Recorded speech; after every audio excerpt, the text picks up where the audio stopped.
प्रयागराज से उमेश पाल कत्ल से जुड़ा बड़ा इंकशाफ हुआ है। आपको बता दें कि 4 मुकदमों में उमेश पाल से अतीक को मिली है चुनौती। अगवा और 3 दीगर मामलों में गवाह थे उमेश पाल। अतीक के खिलाफ गवाह थे उमेश पाल।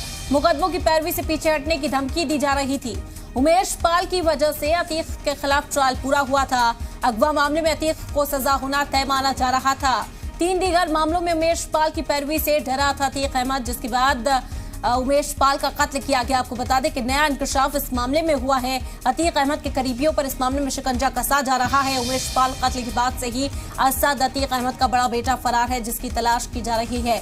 आपको बता दें कि अब इससे जुड़ा बड़ा इंकशाफ हुआ है। 4 मुकदमों में उमेश पाल के से अतीक को चुनौती मिल रही थी। आपको बता दें कि अगवा और 3 दीगर मामलों में गवाह थे उमेश पाल। अतीक के खिलाफ गवाह थे उमेश पाल। मुकदमों की पैरवी से पीछे हटने के लिए धमकी भी दी जा रही थी उमेश पाल को।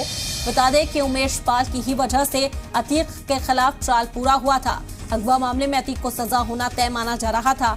3 दीगर मामलों में भी उमेश पाल की पैरवी से अतीक अहमद को डर था, जिसके बाद अतीक अहमद की ओर से कहा जा रहा है कि धमकी दी जा रही थी उमेश पाल को और उमेश पाल का कत्ल किया गया। उसमें भी इस वक्त अतीक अहमद के करीबी शामिल बताए जा रहे हैं। अतीक अहमद का बड़ा बेटा इस वक्त फरार है।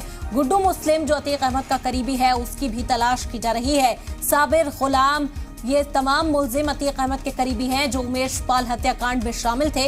उनकी तलाश इस वक्त जारी है और इस बीच ये बड़ा इंकशाफ हुआ है कि 4 मुकदमों में उमेश पाल से अतीक को चुनौती मिल रही थी। लगातार धमकी दी जा रही थी अतीक अहमद की ओर से। अगवा और 3 दीगर मामलों में गवाह थे उमेश पाल। आपको बता दें कि अतीक के खिलाफ गवाह थे उमेश पाल। मुकदमे की पैरवी से पीछे हटने के लिए धमकी दी जा रही थी। बार बार ये प्रेशर उमेश पाल पर बनाया जा रहा था कि वो गवाही ना दे और गवाही से पीछे हट जाए।